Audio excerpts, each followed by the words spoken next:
अस्सलाम वालेकुम नाजरीन, मैं हूं सईद बलोच। नाजरीन, गुज़िश्ता दिनों रावलपिंडी की एक मकामी अदालत ने अदाकारा अतीका ओडो को शराब बरामदगी केस में बरी कर दिया है। ये 2011 में उनके खिलाफ ये मुकदमा दायर किया गया था, जब एक अखबार में उनके खिलाफ ये खबर शाया हुई थी, जिस पर सुप्रीम कोर्ट के इंसानी हकूक सेल ने नोटिस लिया और उस नोटिस पर की बुनियाद पर चीफ जस्टिस, उस वक्त के चीफ जस्टिस इफ्तिखार मोहम्मद चौधरी ने अज खुद नोटिस लिया और जो मुतलका हुकाम थे उनको ये हिदायत की गई थी कि अदाकारा के खिलाफ पर्चा दर्ज किया जाए, जिसके बाद कस्टम ऑफिसर शहर की मुद्दत में ये मुकदमा दर्ज किया गया। जबकि यासिर महमूद चौधरी जो सिविल जज रावलपिंडी थे, उन्होंने इस केस का गुज़श्ता रोज इसका जो है वो फैसला सुनाया, जिसमें अदाकारा अतीका ओडो को बाइज्जत बरी कर दिया गया। 2011 में इस्लामाबाद से कराची जाते हुए उनके बैग से 2 बोतल शराब बरामद हुई थी। नाजरीन, इन 9 साल में ये केस जो तकरीबन 9 साल और 2 माह और 14 दिन चला, इस दौरान 16 मुख्तलिफ जजेस जो सिविल कोर्ट से ताल्लुक रखते थे, 16 जजेस वो तब्दील हुए, जबकि मजमूई तौर पर इन 9 सालों में इस केस की 210 पेशियां भी हुई। ये इतना अरसा इस केस का फैसला क्यों नहीं हो सका? इंसाफ का जो हमारा निज़ाम है उसमें कहाँ कहाँ सुकम मौजूद है? अगर एक जो मशहूर जो सेलिब्रिटी है उसके साथ अगर इस तरह का सलूक रवा रखा गया, उसके साथ इंसाफ की फराहमी में इतनी ताख़ीर हुई, तो एक आम इंसान, एक आम शहरी, उसको इंसाफ फराहम करने में कितना अरसा लगता होगा? इस पर जो है वो कोई दो राय नहीं है। इस हवाले से हम पहले ही जानते हैं कि पाकिस्तान के जो निज़ाम इंसाफ है उसमें कितनी खामियां और कितने सुकम मौजूद हैं। इसी पर आज हम बहस करेंगे, इसी पर आज हम इसका तजिया भी करेंगे कि इंसाफ के निज़ाम में कहाँ कहाँ खामियां हैं, उनकी निशानदेही भी करेंगे। मेरे साथ इस वक्त ARY के सीनियर साफ़ी जनाब राशिद हबीब साहब मौजूद हैं। राशिद साहब, अस्सलाम वालेकुम। आपको पता है गुज़श्ता दिनों और गुज़श्ता रोज़ रावलपिंडी की मकामी अदालत ने अदाकारा अतीका ओडो को जो है वो बरी कर दिया है। क्या समझते हैं, ये बरी होना इंसाफ की जीत है, या इन 9 साल में, 9 साल से भी ज्यादा अरसा लगा, या तो वो अगर उनसे ये शराब बरामद हुई थी तो या तो उनको सजा होनी चाहिए थी, अगर शराब बरामद नहीं हुई थी तब भी ये कानून की नाकामी है कि एक आम शहरी को, एक सेलिब्रिटी को, एक अदाकारा को, जिन्होंने पाकिस्तान में खिदमात भी उनकी हैं, उनको 9 साल तक उनका ट्रायल किया गया, मीडिया ट्रायल भी हुआ। क्या कहते हैं इस हवाले से? जी सही साहब, ये तो एक केस था जिसमें वो थी सेलिब्रिटी और हाईलाइट हो गया। सही। और पाकिस्तान में तो तकरीबन हर केस जो है, मर्डर केस 8 से 10 साल लेता है और सिविल केस तो 30 साल और 50 साल, यानी ज़्यादा फाइल करता है तो होता जाके सुनता है। ये पाकिस्तान में निज़ाम इंसाफ है। और जो हमारे जनरल मुशर्रफ साहब का केस है वो भी नहीं तकरीबन साल चला और उसके बाद उसका कोई फैसला या उसमें भी ऐसे ही जजेस तब्दील होते रहे, तो उसकी डिले के फैक्टर्स मुख्तलिफ होंगे इससे, अतीका ओडो वाले से। लेकिन ये अपनी जगह दुरुस्त है कि कहीं मुलजिम और कहीं इस्तगासा और कहीं फरीक मुखालिफ, तारीखों पे तारीखें लेके और कहीं पुलिस को साथ मिलाकर इस्तगासा लेट जाए करवा के निज़ाम इंसाफ में इतनी ताख़ीर करवाते हैं कि आपके वो शहादतें मालूम हो जाती हैं, जिसकी वजह से केस का फैसला दुरुस्त तौर पर नहीं हो पाता। सही। आपने देखा कि वो जो सियालकोट में 2 बच्चों को मारे जाने का वाक़या था, जूम के सामने हुआ, जिसकी वीडियो मौजूद थी, उसके मुल्ज़िम भी बरी हो गए, सुप्रीम कोर्ट से बरी हुए। और खोसा साहब ने किस बात पे बरी किया कि वीडियो की फॉरेंसिक नहीं करवाई, ऑडिट नहीं हो सका, कि फॉरेंसिक नहीं हो सका कि ये असली है कि नहीं। सही। उसके अलावा जो वहाँ पे गवाह थे वो कहाँ गए? सिर्फ वीडियो पे तो बेस नहीं था केस। इसी तरह अतीका ओडो केस में ये भी जब इतना अरसा चला है तो इसके जो गवाह थे या तो वो मालूम हो गए होंगे या शहादत में कोई डाउट पैदा हो गया होगा, जिसकी वजह से वो बरी हुई है। सही। बेशुमार लकुनाज हैं इस हमारे निज़ाम इंसाफ में, जिनको लेजिस्लेशन के जरिए दुरुस्त करने की जरूरत है। अच्छा, हमने राशिद साहब ये देखा है कि वक्तन फवक्तन ये जो खामियां हमारे निज़ाम इंसाफ में हैं, जो हमारे तफ्तीश का जो एक तरीक़ाकार है उसमें जो खामियां हैं, इस्तगासा के जो खामियों की निशानदेही बार बार हाई कोर्ट्स और सुप्रीम कोर्ट भी करती रही है, फैसले भी मौजूद हैं, उसके बावजूद ना तो इस हवाले से कोई बाकायदा अभी तक कानून साजी हो सकी है, ना तो अभी तक निज़ाम इंसाफ में, अदलिया में कोई ऐसी इस्लाहत लाई गई हैं जिससे इन खामियों पर काबू पाया जा सके, और वो मुल्ज़मान जो कानून की आड़ में या कुछ टेक्निकलिटीज़ की वजह से वो बरी हो जाते हैं, अदालतों से रिहा हो जाते हैं, और वो बाद में दोबारा मुआशरे के लिए एक नासूर बन जाते हैं। इस चीज़ को रोका क्यों नहीं जा रहा? अब तक ये इस्लाहत क्यों नहीं हो सकी? उसकी बेसिक वजह ये ना कि इस्लाहत करना ही नहीं चाहती, ना अदलिया करना चाहती है, ना मुकर्रर करना चाहती है। और क्योंकि वकला भी एक बड़ी रुकावट है। वकला भी रुकावट है। पाकिस्तान में इंसानी ज़िंदगी की कीमत नहीं है ना, आज़ादी की कीमत नहीं है, कदर कीमत नहीं है। अब आप देखें कि यहाँ पे सुप्रीम कोर्ट में ऐसे केसेस आए हैं जिनमें जब बरी किया गया अदालत से तो पता चला उसको तो 4 साल पहले फांसी चढ़ा दी। जब उसका केस सुप्रीम कोर्ट में पेंडिंग है, उसको फांसी कैसे चढ़ाया जाए? ये दो भाइयों का केस बिल्कुल आप सही कह रहे हैं कि वो उनको सजाए मौत हुई तो जेलर ने कहा कि इनको तो हम पहले ही फांसी दे चुके हैं। उस पर जेलर के खिलाफ कोई कार्रवाई ऑर्डर हुई नहीं। इसी तरह जब दिन रात अदालतें कहती हैं कि इस्तगासा तफ्तीश सही नहीं करता, तो जो इस्तगासा का जो पुलिस का एहलकार है जिसने तफ्तीश सही नहीं की, उसके खिलाफ कोई कार्रवाई ऑर्डर नहीं। सही। एक दफ़ा खोसा साहब ने गवाह के खिलाफ कार्रवाई करने की कोशिश की थी, जी बिल्कुल, वो भी उन्हें झूठी गवाही पर केस फिर वापस नीचे भेजना पड़ा और वो उसका फिर अभी तक कोई पता नहीं। अच्छा, खोसा साहब ने एक जिक्र किया था समरी ट्रायल का कि एक थोड़ा सा उनका ट्रायल होगा और उसी वक्त उनको सजा सुना दी जाएगी, लेकिन उसके बावजूद हमने देखा कि मामला सुप्रीम कोर्ट में आया, सुप्रीम कोर्ट ने दोबारा उसको ट्रायल कोर्ट के पास भेज दिया। वो मामला चलता हुआ शायद एक दिन फिर सुप्रीम कोर्ट के पास ही आ जाए। तो जब ये लूप एक चलता रहेगा और हम इससे निकल ही नहीं पाएंगे तो फिर वो जो सजा देने का जो एक है वो कहाँ जाएगा वो मामला? उसके लिए लेजिस्लेशन की जरूरत है। अब लेजिस्लेशन अगर ये हो जाए कि जब सुप्रीम कोर्ट इस नतीजे पर पहुंच गई है कि गवाही झूठी है, उसको वही उसके साथ ही सजा सुना बजाय इसको वो फिर ट्रायल कोर्ट में भेजे और एक नए सर्कल के साथ ऊपर तक वापस आता है। भाई वो झूठी या मशकूक साबित हुई थी तो आपने मुल्ज़िम बरी किया ना, बिल्कुल तो उसको रीट्राई करने की क्या जरूरत है? यहाँ मेरा ख्याल है ज़रूरत लेजिस्लेशन की, जो कोर्ट को ऑर्डर करनी चाहिए, या कम से कम कोर्ट अगर ज़ाहिर पार्लियामेंट को ऑर्डर नहीं कर सकती तो पार्लियामेंट फिर खुद इस केस के तनाजुर में जायज़ा ले और ये ज़रूर लेकिन न दूर करे कि अगर पुलिस वाला तफ्तीश गलत करता है या गवाही झूठी देता है तो उनको सज़ा हो। एक दफ़ा सज़ा होगी तो शायद कोई मसला हल हो सके। दूसरा बड़ा फैक्टर वकलाएँ हमारे जो फरीक मुखालिफ के साथ मिलकर या सिर्फ अपनी फीसों के चक्कर में तारीख लेते हैं, वो जब तक ताउन नहीं करेंगे तब तक भी ये मसला नहीं होगा। तीसरा बड़ा फैक्टर ये हमारे अदलिया में छुट्टियों का निज़ाम है। मुझे तो आज तक समझ ये है कि 3 महीने की आजकल के माहौल में छुट्टियों की ज़रूरत है। अंग्रेज़ दौर में तो होता था ना कि उसने बरतानिया जाना है, 1 महीना जाने का शिप के ज़रिए आने का और 1 महीना छुट्टी, वही निज़ाम चला रहा है। और अब छुट्टियां करके जजेस फॉरेन टूर पे निकल जाते हैं, जबकि पीछे कितने लाख केसेस पेंडिंग हैं। जी, इस वक्त मैंने पिछले दिनों जब law and justice commission of Pakistan की जानिब से आदाद-ओ-शुमार जारी किए गए थे तो 20 लाख से ज़ायद केसेस पाकिस्तान की अदलिया में 20 लाख से ज़ायद केसेस पेंडिंग हो, उस मुल्क के जजेस यूरोप की सारे करते में आपको चल नहीं है, कोई निज़ाम बनता है। बिल्कुल आपकी बात बिल्कुल ठीक है। यहाँ तो डबल शिफ्ट में काम होना चाहिए। सुप्रीम कोर्ट में सिर्फ जो है वो 45,000 से ज़ायद केसेस पेंडिंग पड़े हैं और अभी हम इस वक्त यहाँ बैठ के ये प्रोग्राम कर रहे हैं। इस वक्त भी सुप्रीम कोर्ट में मौसम गर्मा की तातीलात चल रही हैं, आपको भी पता है 1 जून से शुरू हुई और 9 सितंबर तक जाएंगी। ज़रूरत इस चीज़ की है कि डबल शिफ्ट में कोर्ट्स लगें और उसके लिए पीपल्स पार्टी ने एक काम किया था कि जजेस की तादाद बढ़ाकर 30 कर दी थी सुप्रीम कोर्ट में। हाँ, लेकिन वो जस्टिस इफ्तिखार मोहम्मद चौधरी साहब ने उसको सिर्फ इसलिए बढ़ा दिया कि वो मनी बिल में लाके आपने उसको क्यों तादाद बढ़ाई। मुझे नहीं समझ आई कि इफ्तिखार चौधरी साहब को जजेस में कोर्ट में जजेस की तादाद बढ़ाने पर क्या और क्यों एतराज़ था, जबकि वो बहुत बड़ी हेल्प हो सकती थी पेंडेंसी रिमूव करने में। सही। अच्छा राजेश साहब, आप गुज़श्ता तकरीबन 20 साल से सुप्रीम कोर्ट कवर कर रहे हैं, ठीक है। मेरा आपसे जो है वो सवाल ये है कि अगर अतीका ओडो का, चूँकि हमने आगाज़ इसी से किया था, अगर अतीका ओडो से शराब बरामद हुई थी तो वो बरी कैसे हुई, और अगर शराब बरामद नहीं हुई थी तो 9 साल तक उनको अदालतों में जो है वो ज़लील ख्वार क्यों किया गया? 210 पेशियाँ हुई, 16 जजेस तब्दील हुए और 9 साल 2 माह 14 दिन तक ये केस चला।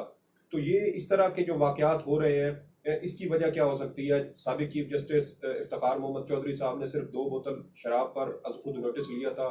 पाकिस्तान में इतने बड़े बड़े वाक़यात हुए, हादसात हुए, उन पर नोटिस नहीं लिए गए। 2 बोतल शराब पर नोटिस लेना, आपके ख्याल में क्या कहेंगे इस हवाले से? पहले तो मैं बताऊंगा कि मैंने सुप्रीम कोर्ट की रिपोर्टिंग 20 नहीं 28 साल से कर रहा हूँ। सही, ठीक है, 3 जाएगी होने वाली। ठीक। और उसमें देखा यही है कि जो भी बरी हो जाते हैं लोग, जैसे आपने कहा कि अगर वो बरामद हुए थे तो सज़ा क्यों हुई। चीफ जस्टिस साकिब निसार साहब ने खुद में जाके शराब हाथ से शराब की बोतल निकाली और वो भी बरी हो गया।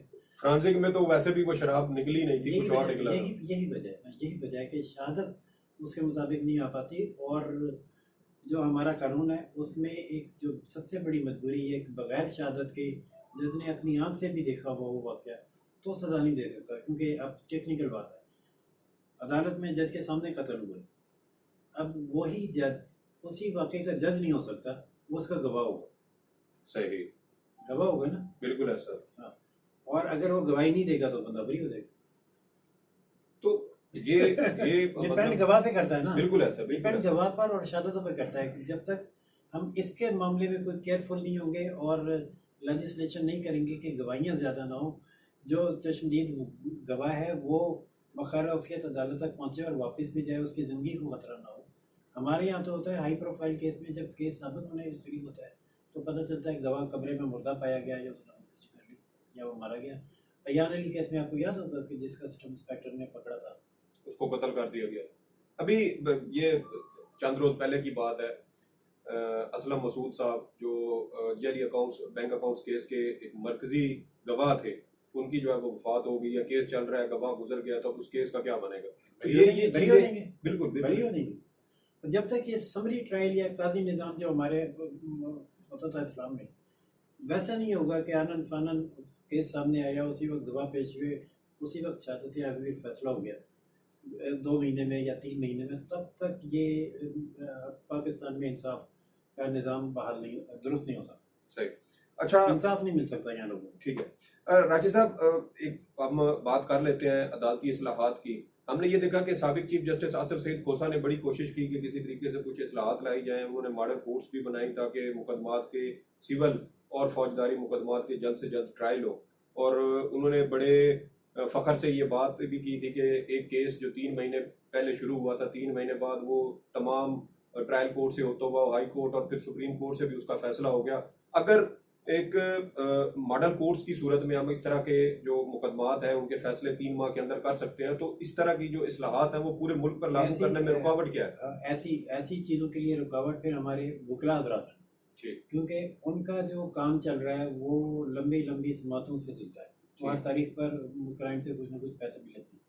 और ये जो आप मिसाल दे रहे हैं इसमें तो सबसे ज़्यादा शोर भी मचाया था, वकला ने तहरीक चलाने की भी कोशिश की, और क्योंकि उनका ख्याल था ये था कि पुलिस की सतह पर अगर मसला हल हो जाएगा तो जिसके लिए पहले लोग अदालत में आते थे सजा से दायर करवाने, वो एक बहुत बड़ा जो है ये जली जो चेक बाउंस होने चेक वाले कि वो जब चेक बाउंस होगा तो साबिक चीफ जस्टिस आसिफ सईद खोसा ने कहा कि एसपी की सतह पे एक जो है वो शिकायत सेल बनाएंगे और वो शिकायत सेल पहले उन शिकायत को सुनेगा।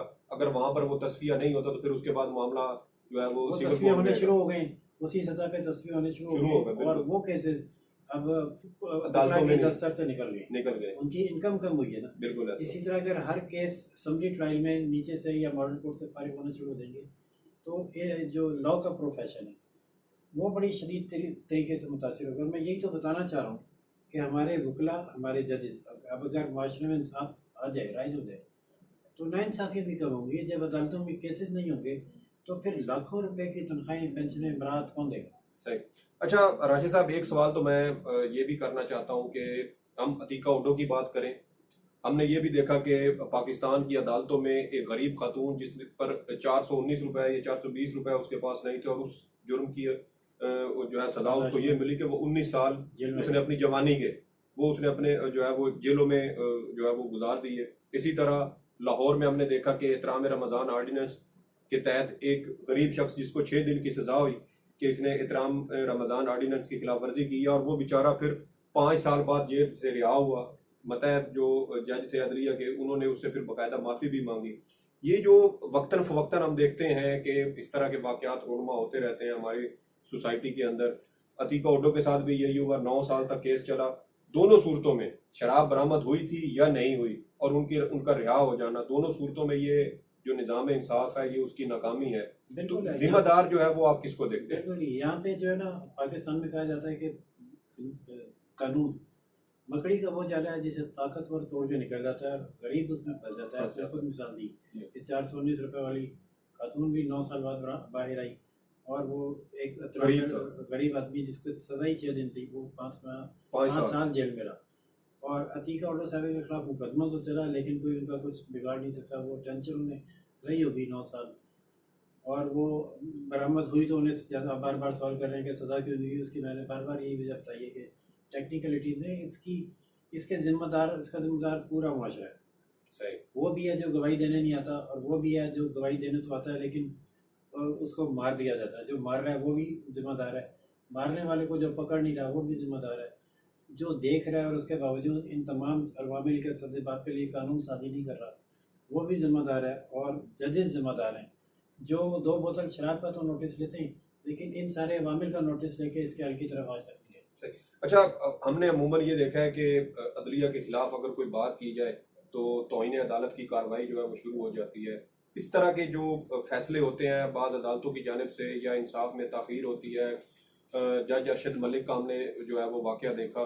जब इस तरह के वाक़यात अदालत के निज़ाम इंसाफ के अंदर से अदलिया और निज़ाम इंसाफ की तौहीन की वजह बनते हैं, आज तक किसी चीफ जस्टिस ने अपनी इन मतहत अदालतों, अदलिया या जजेस के खिलाफ तौहीन अदालत की कार्रवाई क्यों नहीं की?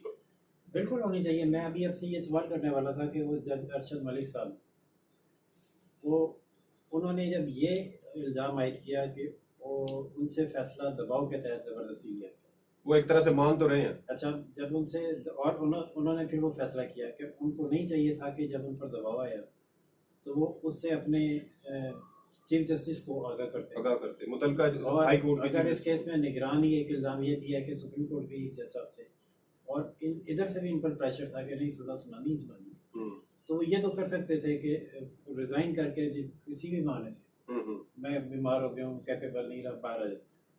उन्होंने ये भी नहीं किया। चले, उन्होंने ये किया कि बाद में सच बता दिया कि मेरे साथ क्या हुआ है। तो जब ये हुआ है तो एक तो गलत फैसला देने पर क्या उनके लिए ये सज़ा काफ़ी है कि उन्हें नौकरी से बर्तरफ कर दिया जाए? नहीं ना, उनके खिलाफ तौहीन अदालत की है, कानून मुताबिक जो भी और कार्रवाई है वो होनी चाहिए। दूसरे ये कि जिन्होंने उनको प्रेशराइज किया उनका जिक्र तस्करी कोई नहीं है सारे अवामिल, उनके खिलाफ कोई कार्रवाई का ऑर्डर है, ना ही कोई तफ्तीश है, ना कोई तहकीक है कि वो कौन थे जिन्होंने प्रेशराइज किया और फैसला लिया। और जब तक ये फैक्टर्स हम सारे थ्रेश आउट नहीं करेंगे और इनका हल नहीं निकालेंगे कभी भी ये मसला हल नहीं। बहुत शुक्रिया राशिद साहब, आज इस मौजू पर हमने सैर हासिल गुफ्तगू की। अतीका ओडो हो या कोई पान फरोश हो, या वो 419 रुपए जिस औरत के पास नहीं वो औरत हो, या वो 2 जो है वो भाई हो जो बेगुनाह साबित हुए लेकिन उससे कबल ही उनको फांसी दे दी गई, या वो नौजवान हो जो धनिया चोरी के झूठे इल्ज़ाम में 1 साल तक जेल में रहे और उसको जमानत न मिले, इन तमाम ज्यादतियों नाइंसाफियों का बोझ इस रियासत के कंधे पर है, इस निज़ाम इंसाफ पर है, चीफ जस्टिस पर है, उस मुतलका इलाके के, उस सूबे के वज़ीर आला के ऊपर है, इस पाकिस्तान की रियासत के वज़ीर आज़म के ऊपर है, और उन तमाम अफराद पर है जो इंसाफ की फराहमी के हवाले से ताकत रखते हैं, जो कानून साजी कर सकते हैं, जो इसमें इस्लाहात ला सकते हैं, लेकिन उसके बावजूद वो इस्लाहात नहीं ला रहे, वो कानून में तब्दीलियाँ नहीं कर रहे, वो वक्त और हालात के साथ साथ तरामीम नहीं कर रहे। इन तमाम जो ज्यादतियों का, नाइंसाफियों का जो बोझ है वो उनके कंधे पर जाएगा, और शायद इसी वजह से रियासत पाकिस्तान इस बोझ को उठा कर थक चुकी है, और आज हम इन हालात में हैं। क्या पता किस गरीब की जो है वो हमारे निज़ाम इंसाफ को, हमारे मुल्क को, हमारी मईशत को जो है वो दीमक की तरह खा रही है। हमें इस पर संजीदगी से सोचना चाहिए। आज के प्रोग्राम के लिए इजाज़त दीजिए, हमारा चैनल सब्सक्राइब कीजिए, वीडियो को लाइक कीजिए, शेयर कीजिए, ताकि मज़ीद वीडियोज़ जो हैं वो बर वक्त आपको मिलती रहें।